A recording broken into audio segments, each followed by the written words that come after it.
Hello guys, welcome back to sociology classes. Today our topic is logic in social science. Okay, today our topic is logic in social science. Sociology second paper BA part third. Okay, आज का हमारा topic है समाज विज्ञानों में तर्क. Okay, क्या है समाज विज्ञानों में तर्क. वैज्ञानिक पद्धति की विवेचना से यह स्पष्ट हो जाता है कि जिस पद्धति के द्वारा हम कुछ विशेष घटनाओं का अवलोकन, तथ्यों के वर्गीकरण और विश्लेषण के द्वारा निष्पक्ष रूप से व्यवस्थित अध्ययन करते हैं, उसी को वैज्ञानिक पद्धति कहा जाता है. ओके, समाजशास्त्रीय अध्ययन के लिए कॉम्ट, वेबर तथा दुर्खिम ने जिन वैज्ञानिक पद्धतियों की विवेचना की, उनकी प्रकृति एक दूसरे से कुछ भिन्न होने के बाद भी इन सभी विचारकों ने इस बात पर बल दिया कि सामाजिक घटनाओं को भी वैज्ञानिक पद्धति के द्वारा उनके यथार्थ रूप में समझा जा सकता है. ओके, इस पद्धति को कॉम्ट ने प्रत्यक्षवादी पद्धति कहा, जिसके द्वारा घटनाओं का प्रत्यक्ष रूप से अवलोकन करके प्राप्त तथ्यों के वर्गीकरण और सत्यापन के द्वारा वैज्ञानिक निष्कर्ष दिए जा सकते हैं. वेबर ने वैज्ञानिक पद्धति को वर्स्टेन अथवा व्याख्यात्मक बोध, इंटरप्रेटिव अंडरस्टैंडिंग के नाम से संबोधित किया. ओके, तो इसको वैज्ञानिक पद्धति को वर्स्टेन अथवा व्याख्यात्मक बोध मतलब इंटरप्रिटेटिव, ओके, इंटरप्रिटेटिव अंडरस्टैंडिंग के नाम से संबोधित किया. जबकि दुर्खिम ने यह स्पष्ट किया कि सामाजिक घटनाओं का अध्ययन करने के लिए तुलनात्मक पद्धति, कंपैरेटिव मेथड सबसे अधिक उपयोगी है. ओके,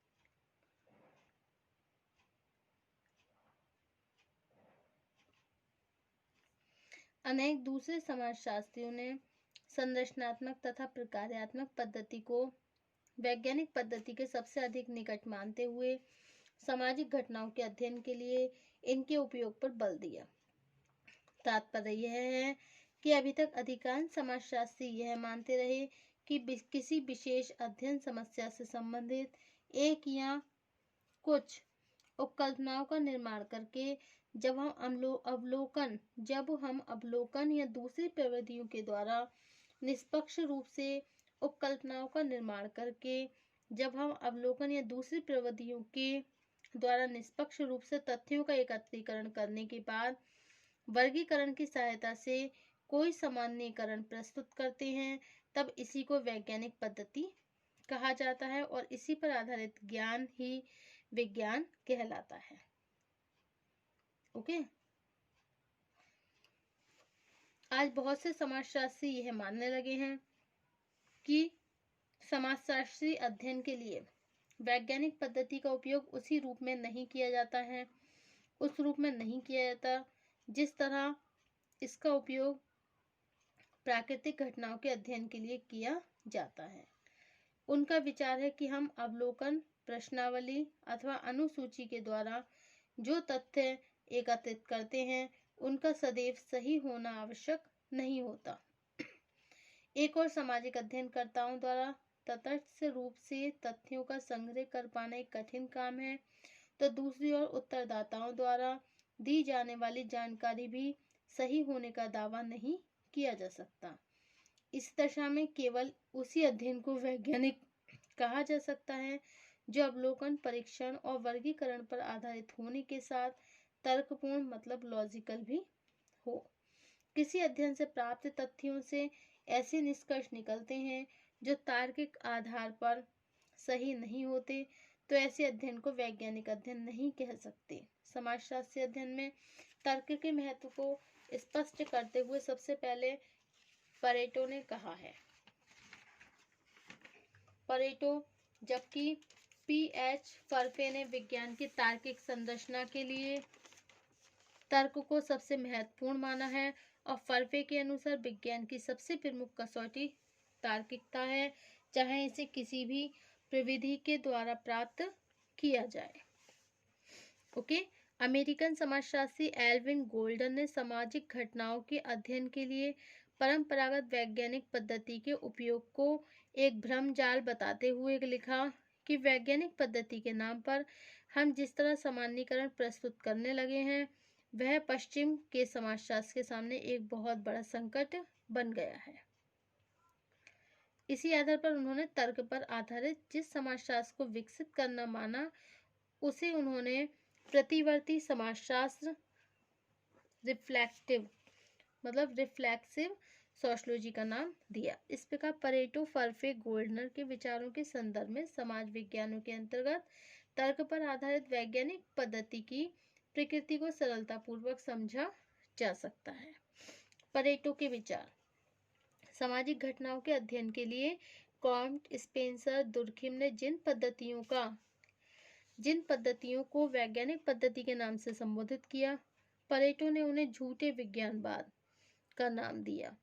उन्होंने लिखा कि जिन पद्धति के द्वारा भौतिक विज्ञानों की विषय वस्तु का अध्ययन किया जाता है वे सामाजिक घटनाओं के अध्ययन के लिए उपयुक्त नहीं है। यह सच है कि घटनाओं का निरीक्षण, उनकी तुलना की सहायता से भी हम सामाजिक घटनाओं की प्रकृति को समझ सकते हैं, लेकिन यह पद्धति मूल रूप से तर्क पर आधारित होना आवश्यक है। इसका तात्पर्य है कि सामाजिक घटनाओं का अध्ययन, प्रयोग अथवा अवलोकन के आरंभ न किया जाए, मतलब अध्ययन, प्रयोग अथवा अवलोकन से आरंभ न किया जाए।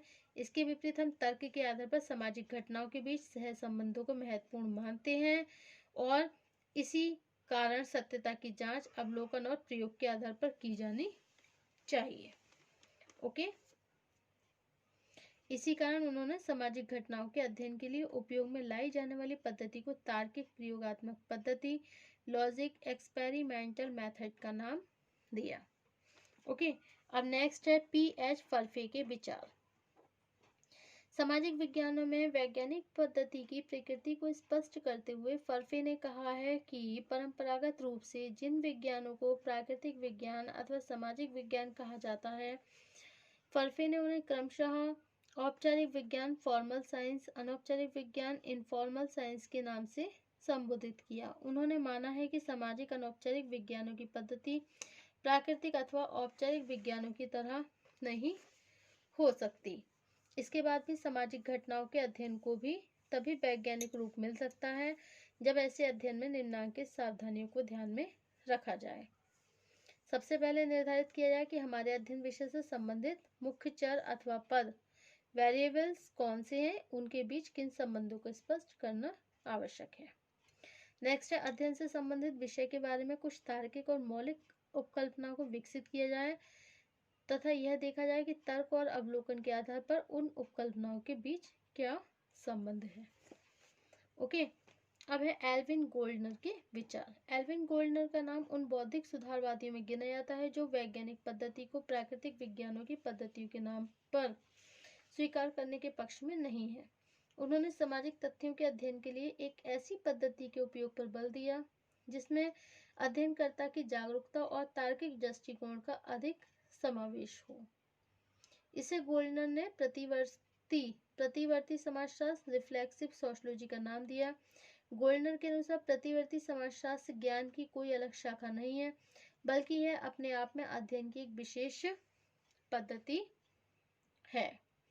यह पद्धति इस तथ्य पर बल देती है कि किसी विषय से संबंधित विभिन्न पक्षों पर दूसरे लोगों के विचारों के समझने की जगह अधिक व्यवहारिक तरीका यह है कि अध्ययनकर्ता अपने विचार और अनुभवों की सत्यता को कुछ दूसरे लोगों के विचार के आधार पर स्पष्ट करे। प्रतिवर्ती समाजशास्त्र अथवा प्रतिवर्ती पद्धति इस बात पर आधारित है, इस विश्वास पर आधारित है कि केवल आनुभविक अध्ययन के द्वारा हम जो तथ्य प्राप्त करते हैं केवल उन्हीं के आधार पर समाजशास्त्रीय सिद्धांतों का निर्माण नहीं किया जा सकता। गोल्डनर के अनुसार एक सामाजिक अध्ययनकर्ता भी बहुत से मूल्य और व्यक्तिगत विचारों से बंधा रहता है। ओके।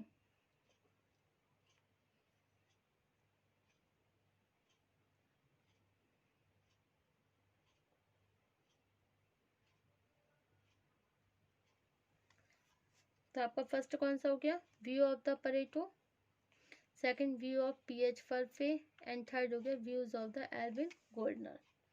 ओके, अब गोल्डनर ने प्रतिवर्ती गोल्डनर के अनुसार प्रतिवर्ती समाजशास्त्र निम्नांकित 4 मुख्य मान्यताओं पर आधारित है। ओके, फर्स्ट है समाजशास्त्र के विकास के लिए वैज्ञानिक पद्धति के द्वारा नए सिद्धांत और नियमों का निर्माण करना आवश्यक है। ओके, सेकंड है विज्ञान के लिए किसी विशेष प्रविधि के उपयोग की तुलना में अध्ययनकर्ता का दृष्टिकोण अधिक महत्वपूर्ण होता है।